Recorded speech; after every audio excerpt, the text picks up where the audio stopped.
ଛାତ୍ରଛାତ୍ରୀଙ୍କ ପାଇଁ ବଡ଼ ଖବର, ବଢ଼ିବନି ଛୁଟି। କାଲିଠୁ ଏହି ଜିଲ୍ଲାରେ ସକାଳୁଆ ସ୍କୁଲ। କିନ୍ତୁ ପୁରୀରେ ରାଜ୍ୟରେ ପ୍ରବଳ ଗ୍ରୀଷ୍ମପ୍ରବାହକୁ ଦୃଷ୍ଟିରେ ରଖି ସ୍କୁଲଗୁଡ଼ିକ ପାଇଁ ଜିଲ୍ଲା ପ୍ରଶାସନ ପକ୍ଷରୁ ବଡ଼ ନିଷ୍ପତ୍ତି ନିଆଯାଇଛି। ଏହି କ୍ରମରେ ଖୋର୍ଦ୍ଧା ଏବଂ ପୁରୀ ଜିଲ୍ଲା ପାଇଁ ସ୍ୱତନ୍ତ୍ର ନିର୍ଦ୍ଦେଶନାମା ଜାରି କରାଯାଇଛି।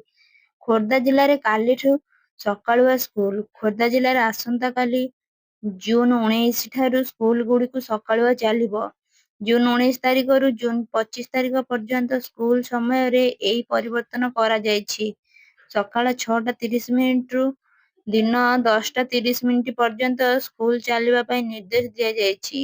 ଖରାକୁ ଦୃଷ୍ଟିରେ ରଖି ସମସ୍ତ ସ୍କୁଲରେ ପର୍ଯ୍ୟାପ୍ତ ପିଇବା ପାଣି ଏବଂ ଓଆରଏସ୍‌କୁ ବ୍ୟବସ୍ଥା ମହଜୁଦ ରଖିବାକୁ ପ୍ରଶାସନ ପକ୍ଷରୁ କଡ଼ା ନିର୍ଦ୍ଦେଶ ଦିଆଯାଇଛି, ଯେପରିକି ଛାତ୍ରଛାତ୍ରୀମାନେ ଅଂଶୁଘାତର ଶିକାର ହେବେ ନାହିଁ।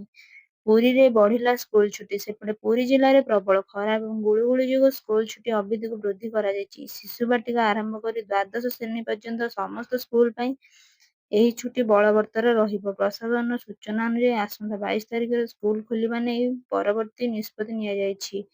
ଉଲ୍ଲେଖଯୋଗ୍ୟ ଯେ ଗ୍ରୀଷ୍ମ ପ୍ରବାହକୁ ଦୃଷ୍ଟିରେ ରଖି ପୂର୍ବରୁ ମଧ୍ୟ ସରକାରଙ୍କ ପକ୍ଷରୁ ଖରା ଛୁଟି ବଢ଼ିବା ନେଇ ଆଶଙ୍କା ପ୍ରକାଶ କରାଯାଇଛି। ଏବେ ସ୍ଥିତିକୁ ସମୀକ୍ଷା କରି ପ୍ରଶାସନ ପିଲାମାନଙ୍କ ସୁରକ୍ଷା ପାଇଁ ଛୁଟି ବଢ଼ାଇବାକୁ ଉଚିତ ମଣିଛି।